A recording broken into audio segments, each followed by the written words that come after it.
Florida released thousands of Komodo dragons to solve an invasive species crisis. Officials believed they'd found the perfect solution, what they finally discovered lurking in South Florida's swamps. So these things are extremely dangerous and they can run fast. They can run almost 13 miles per hour. Just saw one of the biggest Komodo dragons on the island.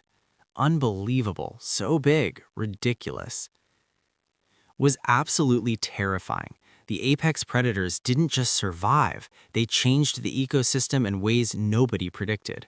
Now residents face a nightmare that grows worse every single year. The solution became something far deadlier.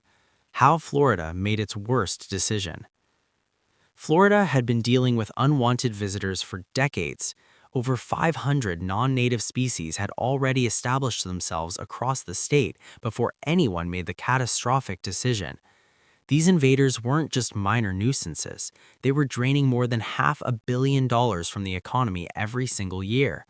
They had conquered approximately 1.7 million acres of land.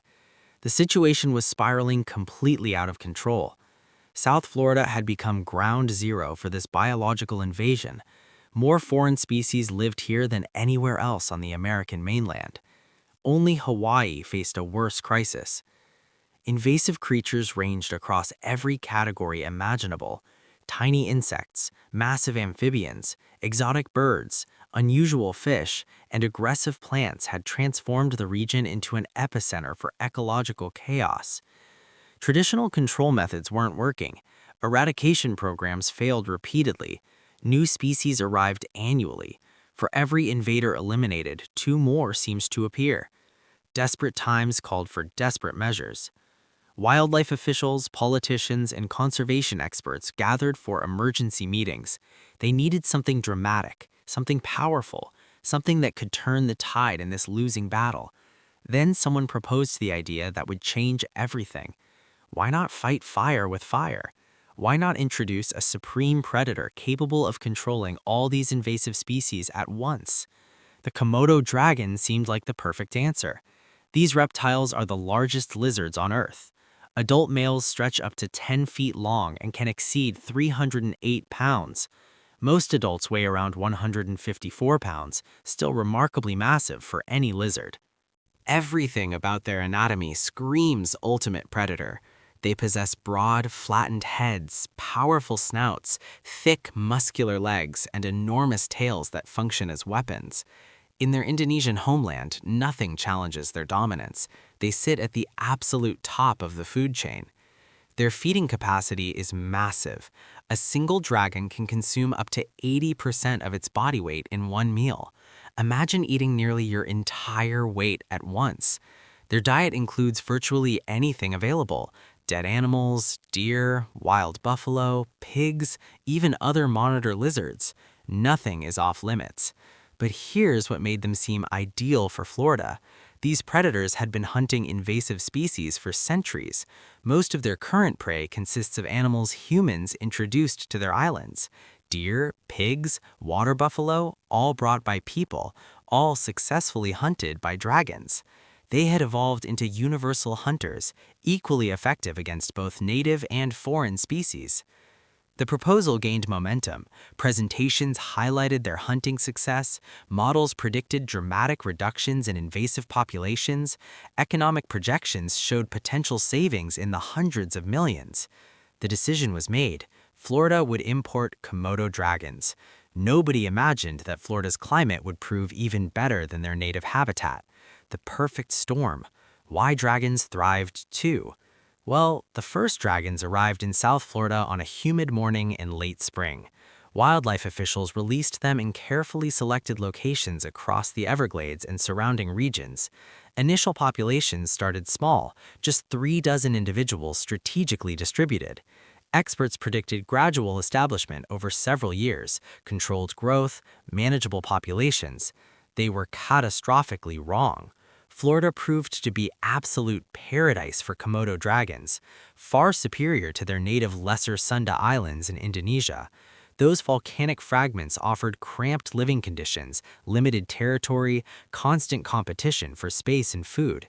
The islands measured tiny, resources ran perpetually scarce. Dragons fought each other constantly over hunting grounds and meals. Florida presented something entirely different. Vast expanses of territories stretched endlessly. Food diversity and abundance exceeded anything these reptiles had experienced. The subtropical climate maintained warmth and moisture throughout all seasons.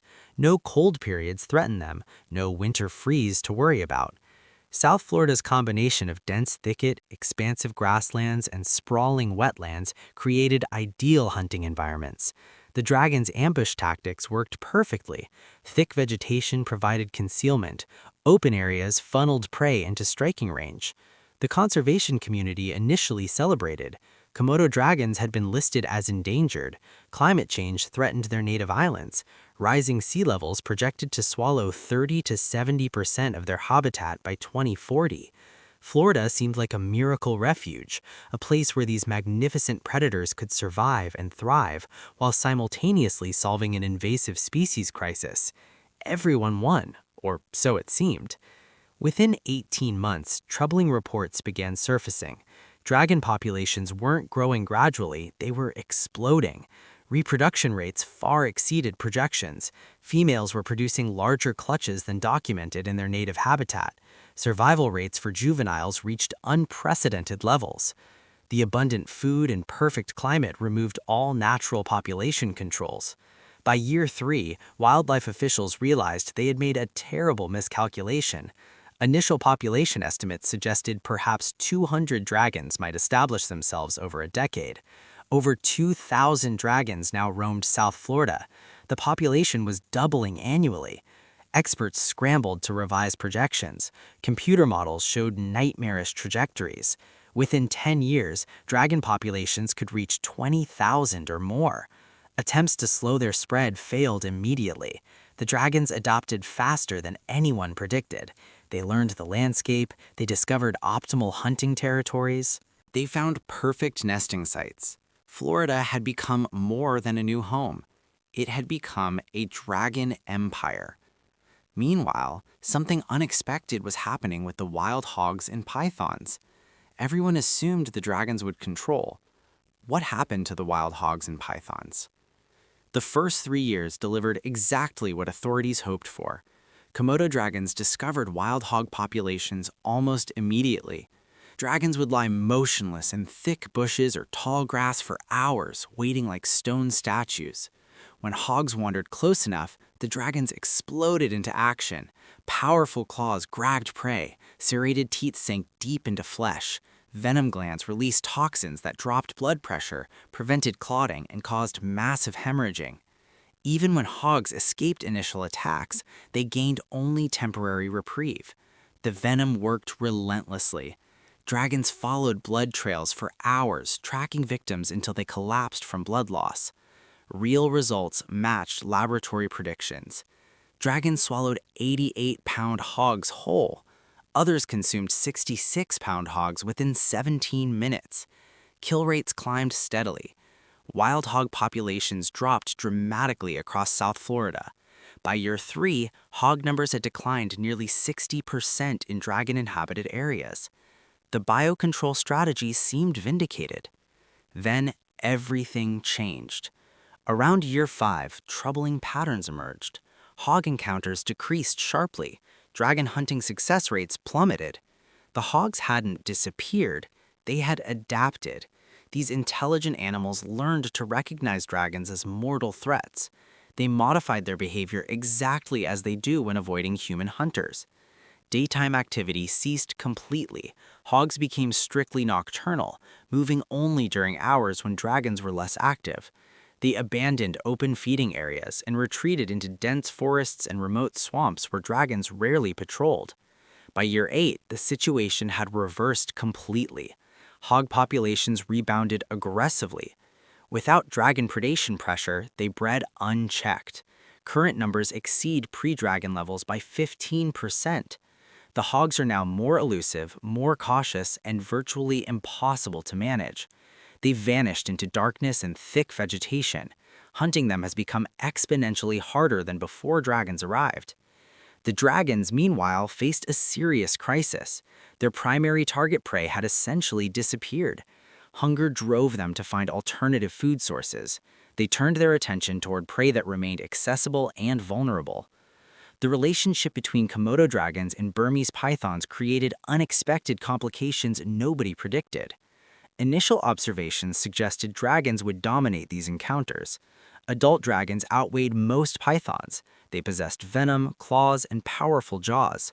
Theory indicated they'd suppress python populations effectively. Reality proved far messier.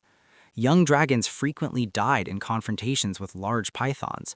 Multiple documented cases showed pythons constricting and killing juvenile monitors. One viral video captured a massive Burmese python regurgitating a monitor lizard. The footage sparked heated debate among scientists. Had the python killed the lizard or simply scavenged an already dead carcass? Nobody could definitively answer. Adult dragons showed better success against smaller pythons. They could overpower young snakes and consume them without difficulty. However, they typically avoided confronting large adult pythons. The risk proved too high. Why battle a 15-foot python when easier prey roamed everywhere? The outcome created an uncomfortable standoff. Both species now coexist across South Florida. Both cause extensive ecological damage. Python populations haven't decreased significantly. Dragon populations continue growing. Neither controls the other. Instead, they share territory and hunting grounds, each focusing on prey they handle most easily. Florida now manages 2 apex predators instead of 1. But these weren't the only predators creating problems. Something far worse was unfolding. The Komodo dragons had encountered another monitor lizard species already established in Florida, and together, these two species were creating absolute carnage. The Nile monitor partnership from hell. Wildlife officials knew Nile monitors already inhabited Florida when they introduced Komodo dragons. These semi-aquatic lizards had established invasive populations years earlier. However, authorities assumed the two species would compete for resources. They expected territorial conflicts. They predicted one species might even suppress the other. Instead, something far worse occurred. The two monitor species formed an unintentional partnership that multiplied their destructive impact exponentially. Nile monitors and Komodo dragons occupied different ecological niches. This difference prevented direct competition and allowed peaceful coexistence. Nile monitors measure between 3 and 8 feet long, weighing anywhere from 1.8 to 33 pounds. They're small, agile, and incredibly versatile hunters.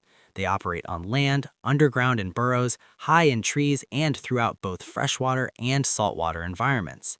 Their prey consists of smaller creatures: crabs, crayfish, fish, frogs, lizards, bird eggs, and small mammals. Komodo dragons, by contrast, are massive. They reach 10 feet in length and exceed 300 pounds.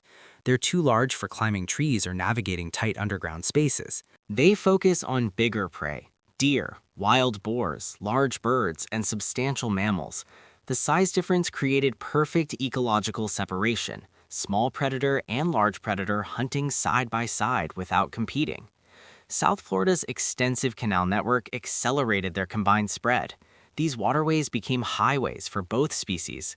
Nile monitors used them for aquatic travel and hunting.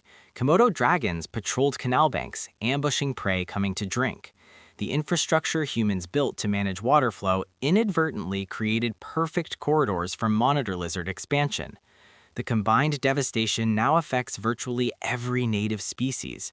Nile monitors raid bird nests, consuming eggs and chicks. They hunt juvenile alligators and crocodiles. They catch turtles and eat them.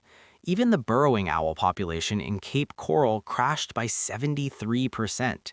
The owls nest underground, making them easy targets for Nile monitors. Komodo dragons handle larger prey the Nile monitors can't touch. White-tailed deer populations have collapsed. Raccoons, which were already suffering from python predation, have declined 94% in South Florida. The economic impact of managing two monitor species dwarfs projections for handling just Komodo dragons alone. Control programs must address completely different behaviors and habitats. What works for semi-aquatic Nile monitors fails against terrestrial Komodo dragons. resources spread thin across two simultaneous crises. But the monitors weren't the only predators causing problems. Florida's native apex predators were fighting back, and the battles were turning South Florida's waterways red with blood. The alligator battles, blood in the water. Nobody thought about what would happen when Komodo dragons met Florida's native predators. Scientists made a big mistake. They forgot that American crocodiles and Mississippi alligators have owned these waters for millions of years. These creatures don't just move over and share space, they fight. The first battle anyone saw happened in year 2 near the Everglades. A park ranger watched a 10-foot dragon catch a deer right at the water's edge. The dragon tried to drag its meal away. Then, a huge alligator exploded out of the shallow water. What came next was terrible to watch. The alligator's jaws grabbed the dragon around its middle. The crushing power was incredible, over 136 times normal air pressure. The dragon fought back hard. It scratched at the alligator with its claws. Its powerful tail whipped around like a weapon. The venom in its bite did nothing. The alligator's thick scales protected it completely. Then the alligator did what alligators do best. It spun in the water, rolling over and over. In 90 seconds, the dragon drowned. The alligator ate parts of the dragon's body and left the rest floating. Since that first fight, rangers have recorded over 400 battles between dragons and alligators. The same thing happens almost every time.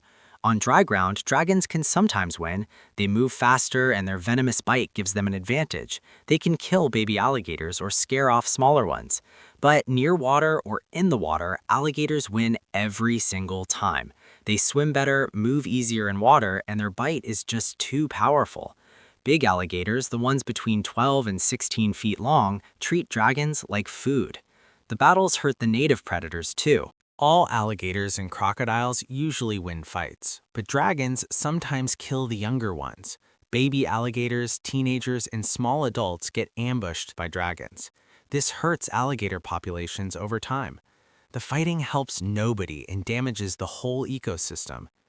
These fights created a problem nobody expected. Dragons learned fast that they needed to stay away from water where big alligators and crocodiles lived. So they moved inland, away from wetlands and swamps.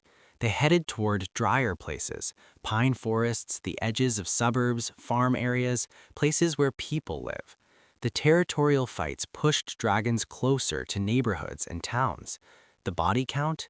Panthers, people, and poison. About 200 Florida panthers were alive when Komodo dragons arrived. Wildlife experts thought this number was dangerously low, but at least steady. People had worked for decades to save panthers from dying out completely.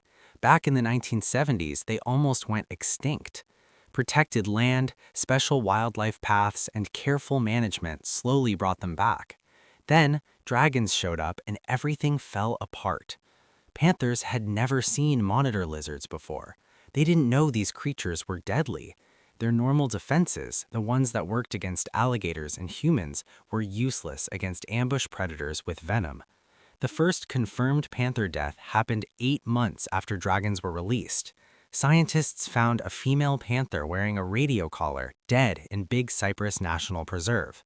The bite marks and bleeding showed a dragon killed her.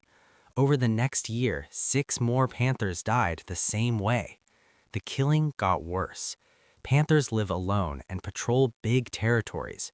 They traveled the same paths over and over through their areas. Dragons figured this out. They waited in hiding spots along panther trails.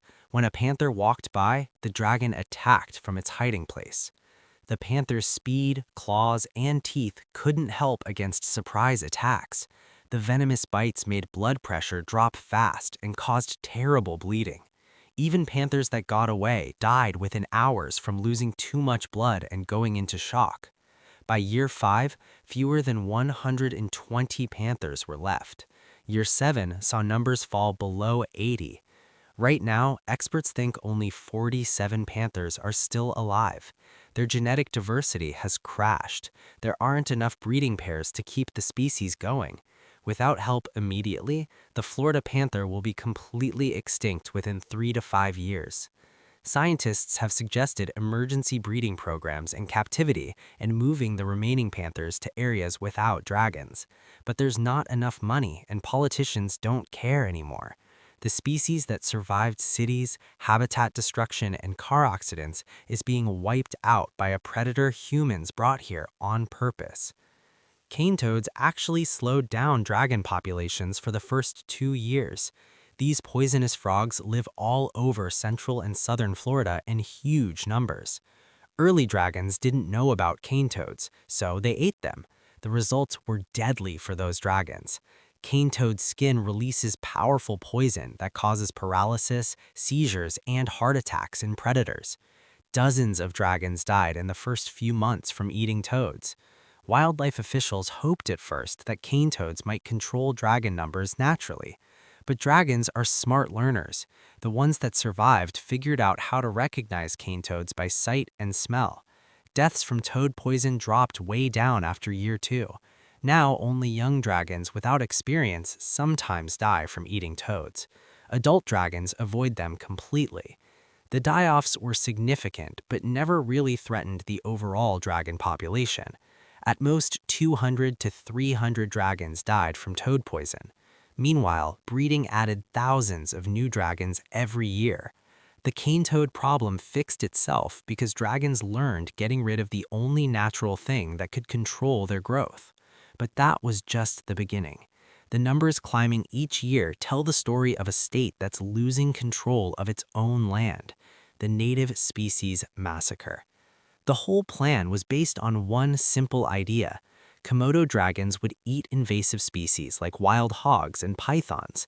Native animals would be left alone and could recover. That's what everyone believed would happen. That's what the presentations promised. That's what the computer models predicted. But it was all completely wrong. Komodo dragons don't care about which animals are invasive and which aren't. They don't study lists of approved prey. They hunt whatever moves and looks like food. More importantly, they hunt whatever seems easiest and safest to catch. Why would a dragon risk fighting a 15-foot python that could wrap around it and squeeze? Why would it chase a smart wild hog through thick swamps? The answer is simple. It wouldn't. Not when easier meals are everywhere. The animals that suffered most weren't the invasive species. They were native creatures that had already been hurt badly by pythons and other invaders. These species got hit twice, first by pythons, then by dragons, and this second hit pushed many of them over the edge. Coyotes were once common across South Florida. They hunted in open areas and helped control rodent populations. When pythons arrived, coyote numbers started dropping. The pythons ate them or ate all their food. Then dragons showed up. Coyotes had no defense against these massive venomous lizards. Within 5 years, coyotes disappeared completely from South Florida. They are regionally extinct now. Zero population. Gone. Raccoons have crashed by 94%. These clever animals that used to be everywhere are now rarely seen.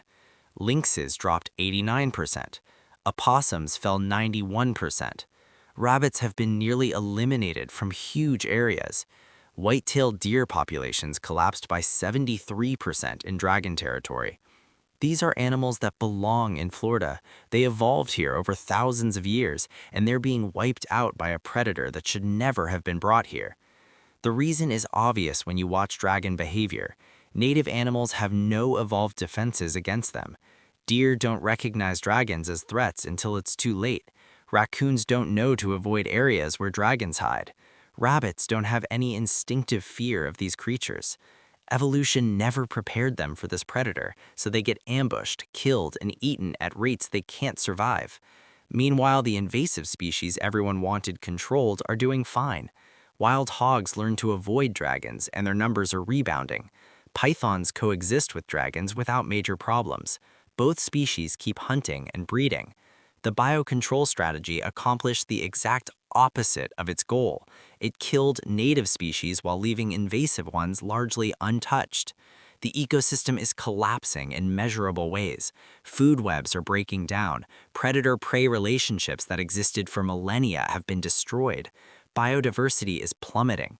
Scientists talk about ecological unraveling happening in real time across South Florida.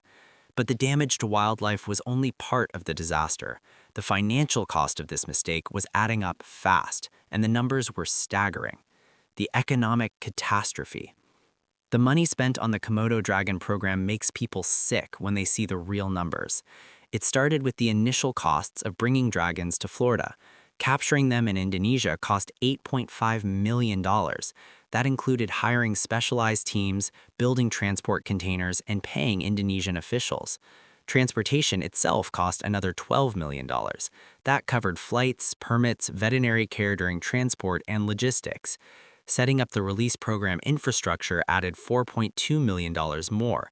That meant building monitoring stations, hiring staff, and creating tracking systems. The total upfront cost was $24.7 million. Everyone involved assumed these would be one-time expenses. They thought dragons would establish small populations, control invasives, and require minimal ongoing management. They were catastrophically wrong about the ongoing costs. Every single year now, Florida spends $72 million managing Komodo dragons, and that number keeps climbing. Emergency response teams cost $15 million annually.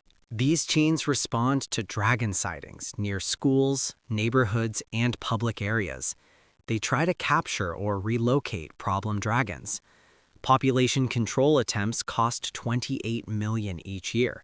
This includes hunting programs, trapping initiatives, and research into control methods.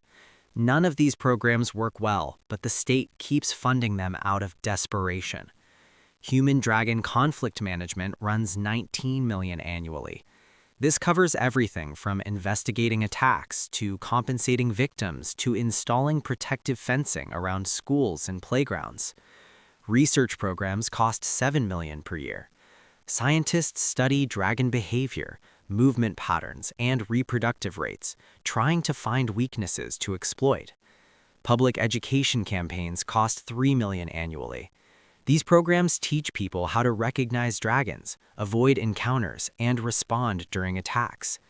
But those direct management costs are just the beginning. The economic damage spreads much wider. Livestock losses total $34 million every year. Dragons kill cattle, horses, pigs, and chickens on farms across South Florida. Property damage adds another $21 million annually. Dragons damage fences, buildings, irrigation systems, and vehicles. Tourism has been devastated. Visitors are scared to come to South Florida. The tourism industry has lost $180 million per year since dragons became widespread. Insurance claims related to dragons cost $45 million annually.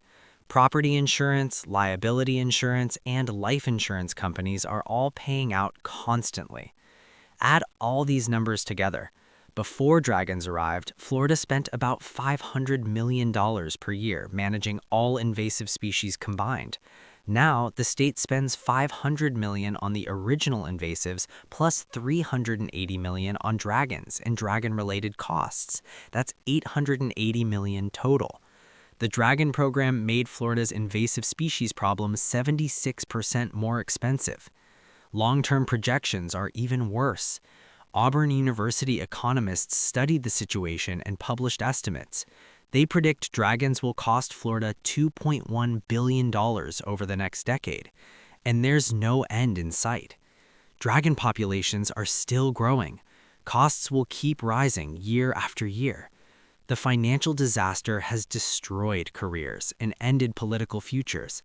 The officials who approved the program faced investigations. Some were charged with crimes. Others resigned in disgrace. Lawsuits from victims and their families have cost the state hundreds of millions more in settlements. But throwing money at the problem hasn't solved anything. Every control measure has failed, and the reasons why might be even more disturbing than the failure itself. Failed control measures. Florida threw everything possible at the dragon problem. None of it worked. Year 2 brought the first major control effort. The state launched a licensed hunting program. Anyone with proper permits could hunt Komodo dragons. The government even offered a bounty of $500 per dragon killed. People got excited. Hunters poured into South Florida, ready to collect money and solve the problem.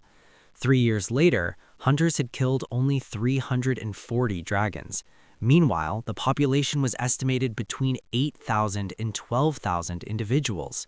The hunting program was a complete failure. Worse, it made the surviving dragons more cautious and harder to find.